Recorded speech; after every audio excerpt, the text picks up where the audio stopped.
Welcome to another Sun City Sports Special. Media Day at the 48th Annual RBC Heritage Golf Tournament presented by Boeing. Recorded February 29, 2016 at the Sea Pines Conference Center at Harbour Town Golf Links, Hilton Head Island, leading up to South Carolina's only PGA Tournament event, April 11th to the 17th. Hello, I'm Ray Tapio, Sun City Sports. Our Sun City TV camera crew was once again on hand to record highlights of this annual introduction to the state's biggest golfing event. On hand were members of the local media, along with local dignitaries, tournament officials, and sponsors, and last year's RBC Heritage presented by Boeing defending champion Jim Furyk. Sun City residents have had a long association with this prestigious tournament, providing volunteers who contribute to both the financial and golfing success of the event. The Heritage Classic Foundation, general tournament sponsor, distributes the proceeds to hundreds of nonprofit organizations. Since its founding in 1987, the foundation has donated more than $32 million to people in need, many right here in our local community. The day's media presentation was introduced by a new and somewhat younger appearing 200-year-old iconic ambassador of the RBC Heritage, Sir William Innes. Good morning. Welcome to Media Day for the 48th Annual RBC Heritage presented by Boeing. I know I speak for everyone when I say the opening ceremonies can't come soon enough to officially kick off Plaid Nation. As you all know, we'll be doing more than just getting our plaid on this year. This year is Island time, all year long where the party is always in full swing. In just 42 days, golf lovers and RBC Heritage supporters will be marching in the opening ceremonies parade, headed to enjoy the cannon blast. And I'm so excited to share with you that our defending champion, Mr. Jim Furyk, is with us here today. That's right.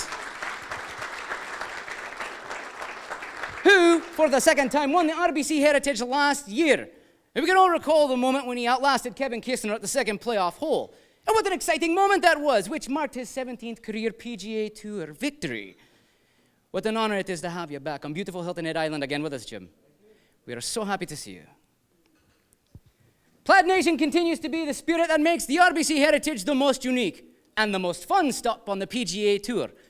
We have a lot to look forward to from the RBC Heritage this year, as you will soon hear from my friend, Mr. Steve Wilmot and his fearless team. I would like to give a special thanks to our ever-loyal Lowcountry media. On behalf of the Heritage Classic Foundation, we truly appreciate your coverage and support and look forward to another exciting year at the RBC Heritage with you. And now, I would like to introduce my partner in plaid and the leader of Island Time, who is celebrating his 30th anniversary with the Heritage Classic Foundation this year. Please join me in welcoming Mr. Steve Wilmot.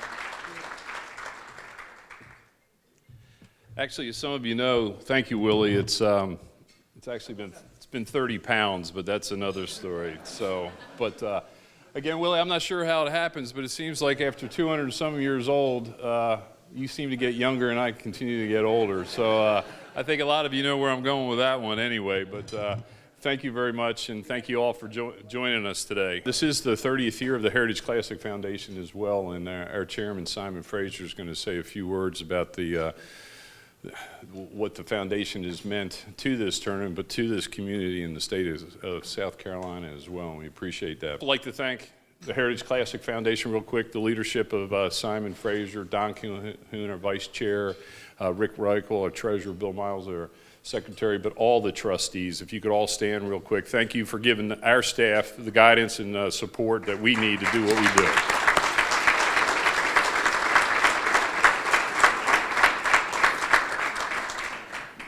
But thank you. And then actually each year we recognize one of our trustees as a tournament chairman, and they go through, basically they get all the special perks such as riding in the St. Patrick's Day Parade, all those really good things.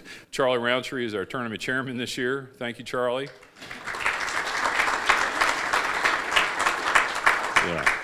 And then again, obviously you all see me, and whether that's good or bad, but the only reason I'm able to do what I can do is because of the wonderful staff that I have. And the staff knows I talk about team, I talk about the effort that's put forth with all of you as well, but you'll hear from Angela today, but I have the most incredible team in the entire PGA Tour, and they let me do what I need to do, but we do it together, and we're going to continue to get better, be better, and do better for many years to come. We're going to learn from today to do better for next year, and we'll continue this great tradition. Let me go ahead and I'm going to introduce right now our chairman, Simon Fraser.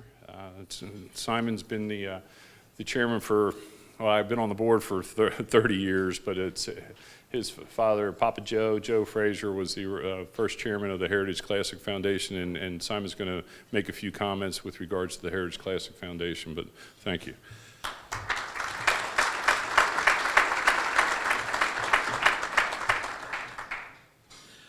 Good morning. A couple of things. In 2 years, we'll be celebrating the 50th anniversary of the tournament. But as Steve said, this is the 30th year of the Heritage Classic Foundation. About 30 years ago, 30 years and a half ago, was a bit of a dark time for Hilton Head Island, Sea Pines Plantation, and the tour was basically it was time for the tournament to come back. Then the tour had annual agreements, and basically the PGA Tour, Dean Beeman came in and said, "Guys, we love you, but we're not sure about your financial status." So in order to put on a tournament that year, the tour required that we put up a letter of credit, and in order to get that letter of credit, there were 10 individuals on the island who put up individual letters of credit. And the most important thing about that, it was people all across the island, from individuals to Greenwood Development to the other competitor, Hilton Head Plantation, Melrose. They were all competitors of Sea Pines, but they all recognized the importance of the tournament, and they all came forward to provide the financial backing of the tournament. Now, the other thing the tour required was that the foundation be a 501c3 nonprofit organization. There may have been some on tour at that point, but most of the tour sponsors were either real estate developments, hotels, resorts. Some of them were JCs and other organizations, but this was probably one of the first 501c3 organizations formed for the purpose of sponsoring the PGA Tour event.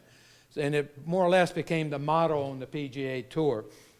The mission of the foundation, the mission of the Heritage Classic Foundation, is to provide the highest quality PGA Tour golf event that generates significant economic impact and promotion for Hilton Head Island in the state of South Carolina, while generating funds for charitable causes that enhances the quality of life for all. Over the last 30 years, the Heritage Classic Foundation has distributed more than $32 million to local, statewide, and regional charities, which is, we're given at a rate about $2.5 to $3 million a year now, so that number after this year will probably be $35 million. There's 1,200 volunteers for the tournament, which provide, no telling how many hours of volunteer time. We're proud of the fact that we're often, more often than not, we're ranked one of the top tournaments by the PGA Tour each year. And the staff, we think we have one of the best staffs, or the best staff on the PGA Tour. We have some of the best volunteers. Some of our charitable programs that we have that have helped us create this charitable giving. The biggest one is what we call Champions for Charity. We generated more than $5.1 million over the last several years for that. We have Birdies for Charity, which is a common charitable effort across the PGA Tour. A lot of tournaments have birdies. That's generated over $5 million. We've also, one of our only in-house charitable efforts is our scholarship program. We give scholars to Beaufort County kids going to universities and technical schools, and we've given over $3.7 million since the inception in 1993. There have been 267 scholars. The other thing that's important for the tournament, it does generate a significant economic impact. And probably, other than a few of the major tournaments, it's probably as big an economic impact as any tournament on tour.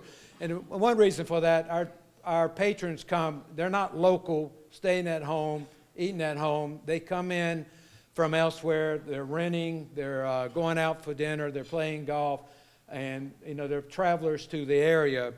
And over the direct impact for the week is 75 million.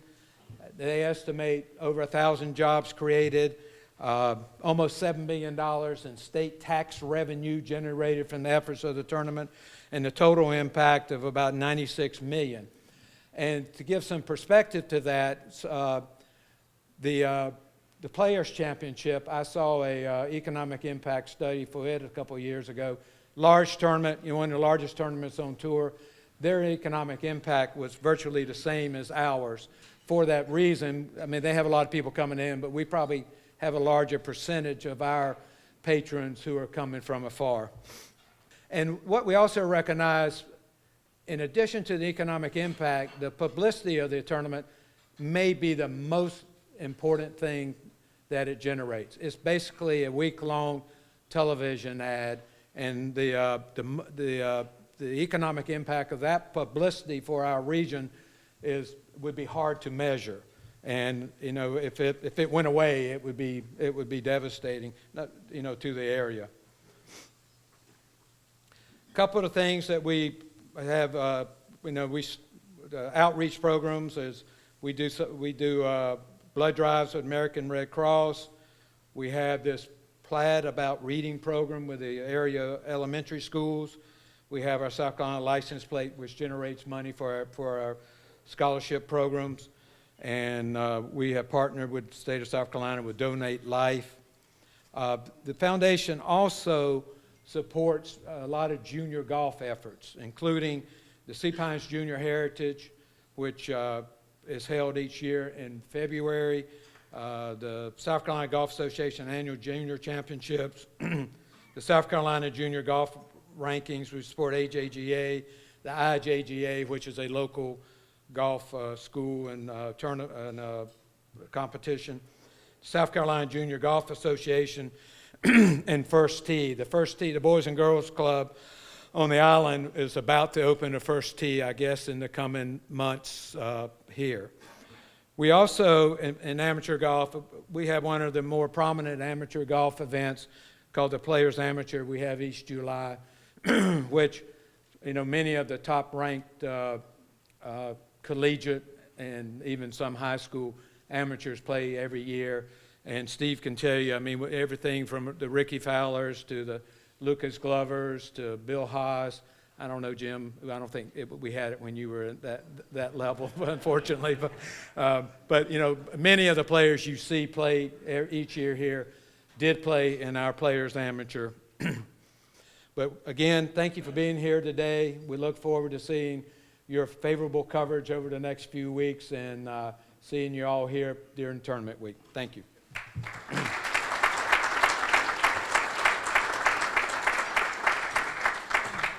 Let me introduce, I'm going to introduce actually Andy Shabato, RBC, Vice President of Branding, to come up and just say a few words.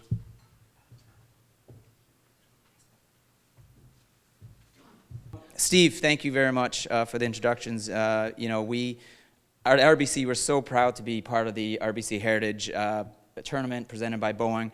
We are thrilled to be here, as always, and we do a lot of tournaments, we do a lot of different events around the world, and I've always said this is a world-class event. Golf is an individual sport, but you talked about team. You guys have a world-class team here. You put on a world-class event, so thank you very much for doing that. And we have 80,000 employees around the globe, and this tournament touches all of them. Last year we had guests from Asia, from Europe, all over North America, so it's a testament to the work that you guys do and the tournament that you put on, so thank you for that. Mike, thanks for, where's Mike? Right there. Thanks for, where's Mike? There you are. I was like, where's he sitting there? I met you last time, but thank you for all you do, and Boeing support. This tournament would not happen Mayor, Mr. Mayor, thank you so much for the support that you do, and the mayor from Bluffton, I'm not sure if she's here today, but thank you for all your support. One thing I'll say, Jim, you know, I know you have a busy schedule, so it means a lot for us for you to be up here. You wear the RBC badge with pride around the globe. You know, a testament to a class act, a guy that is always doing, you know, grinding it out, and that win last year is thrilling. I snuck back into Calabogie Club and watched you sink that putt on 17, so it's an emotional win for you, an emotional win for everyone on course. So continue, you know, the success that you have on tour, and we hope to see you out here defending in April. So thank you for that. With that said, again, we're thrilled to be here. This tournament is a highlight on our calendar at RBC. So we're looking forward to seeing you back here in April. So thanks a lot for your support. Cheers.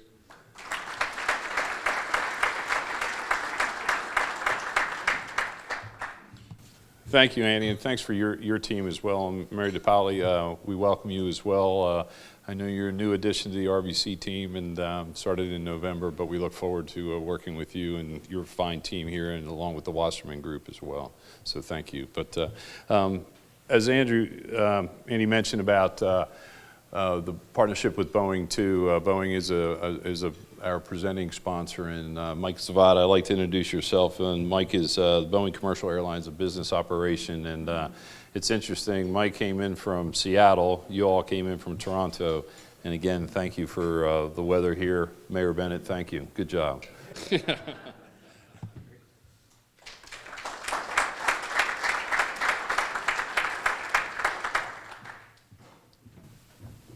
Well, good morning, everyone.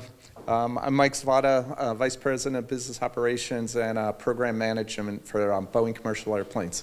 And it's our pleasure to be here. It's my pleasure to represent the 80,000 or so commercial employees at Boeing and the 170,000 total employees across the whole Boeing Corporation. So it's really our pleasure to be here. We really enjoy the tournament. Thanks to everyone.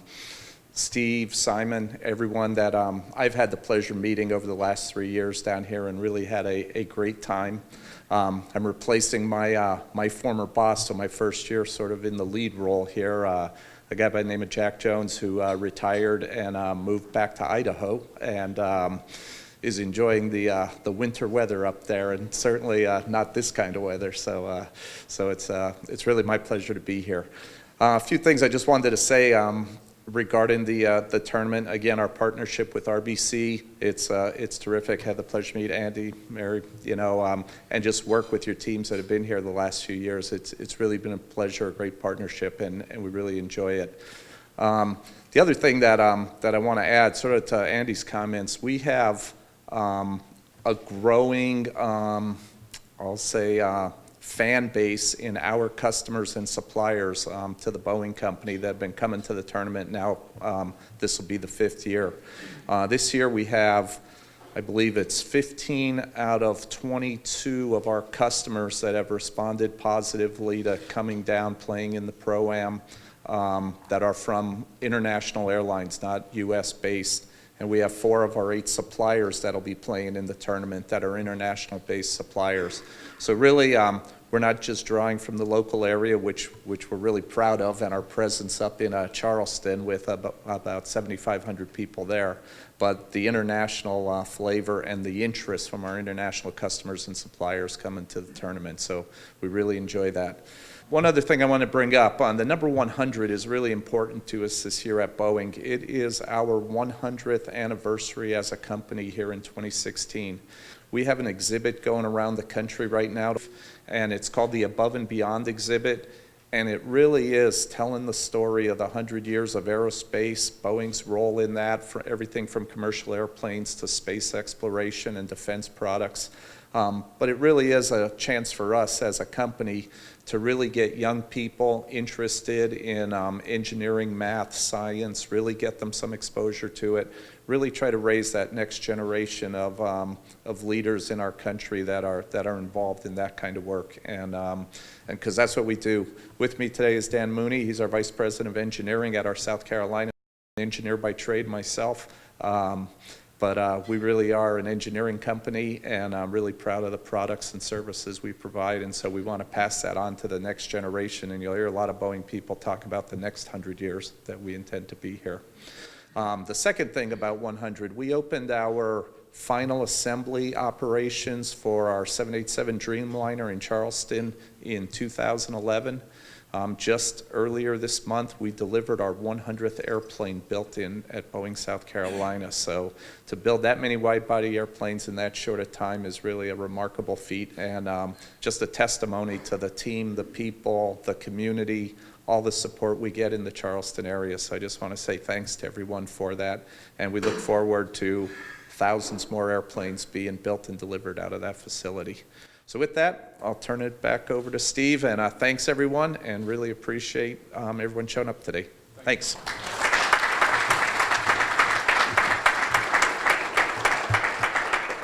But we're going to have Jim come up. I'm going to do a little Q&A with him, as I think you know we've done some things in the past, and we'll certainly open it up. But Jim, if you'd like to come up here, and actually you're going to sit in this the front chair. Thanks. Actually, thanks, Jim. I'm going to go ahead and open it up to some questions here, and then we're going to, just a few for Jim, and then we'll, Angela's going to come up and make some media announcements, and then we'll, obviously you guys are here to play some golf and have some fun as well. But can I go ahead? Any questions out there? Yes. Jim, you were having a great season last year with the win here. You can see the emotion on your face right there. How tough has it been with the injury when you were playing so well, and what are you able to do right now?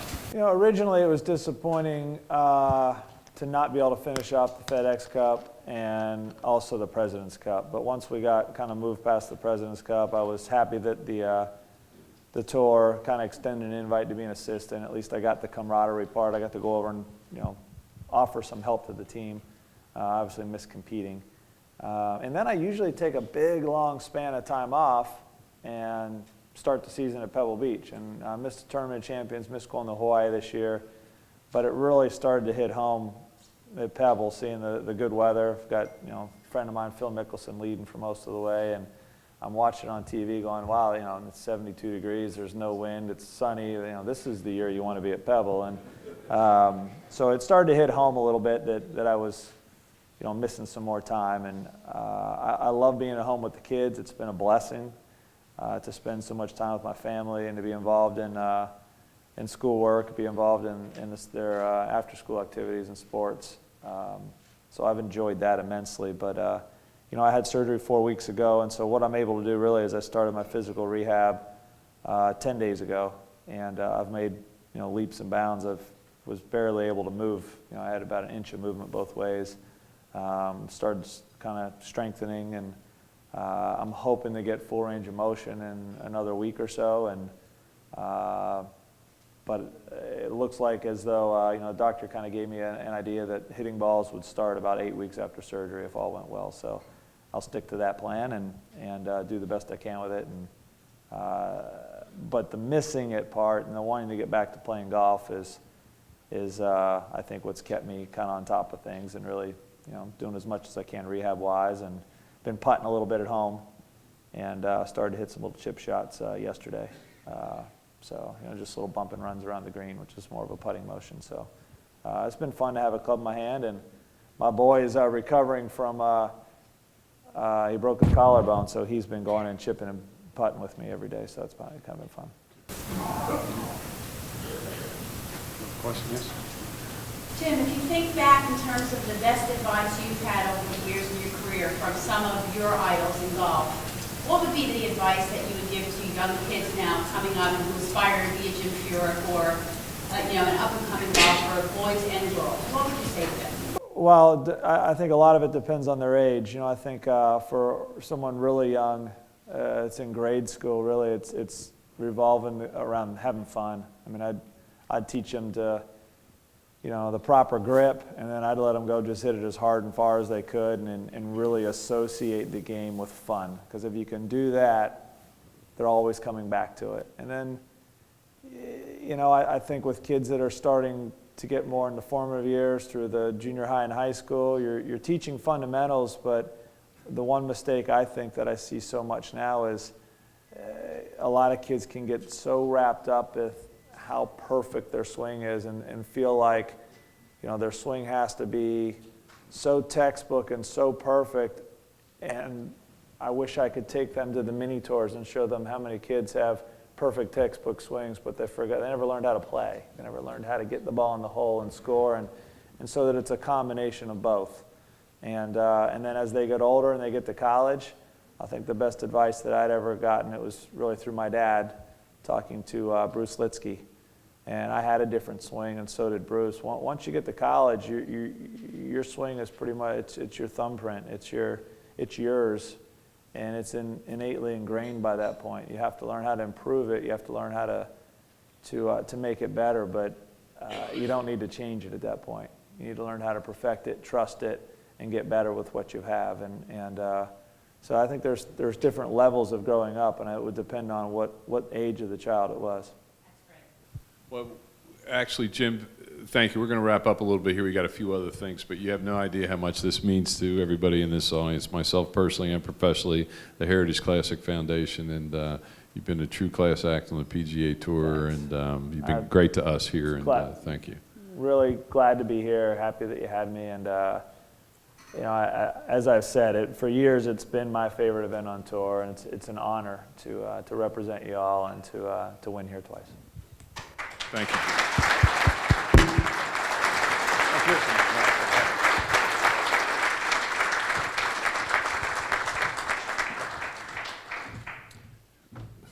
Just real quick again, Jim, thank you for joining us. RBC, Boeing, and the town, thank you for all your continuing support. The media, please, you'll be getting tons of information from us here leading up to the tournament. Truly enjoy your day. Have fun. We'll look forward to seeing you up in the Heritage Room and afterwards. And again, thanks for all the continuing support. Have a great day. At the conclusion of the Media Day presentation, we had the opportunity to speak with a few of the tournament presenters. Our first guest was Steve Wilmot, longtime tournament director, with his view of the local connection to this major national event and the role Sun City volunteers play in the success of the Heritage. We couldn't do what we do and give back and things for this if it wasn't for our volunteers. And you know, if we had to pay the volunteers $1 an hour for their time, we'd give nothing away to charity. But Sun City has been a big part in adding support to us and to the tournament. And it's a team effort. And we're considered to have some of the best volunteers on tour. And they're each year we're graded out, and we appreciate the support from Sun City. Thanks, Steve. No visit to Media Day would be complete without a chat with Sir William Innes, iconic spokesman and goodwill ambassador of the RBC Heritage Tournament, presented by Boeing. Hello, my name is Sir William Innes, and the Heritage Classic Foundation has donated over $32 million since 1987 to the local non-profit organizations. This has been another Sun City Sports Special. Media Day at the 48th Annual RBC Heritage Golf Tournament, presented by Boeing. Thanks to all the Sun City volunteers who actively participate in this upcoming event, to be played over the Harbour Town Golf Links at Sea Pines Plantation on beautiful Hilton Head Island this coming April 11th and 17th. Volunteer or spectator, don't miss it.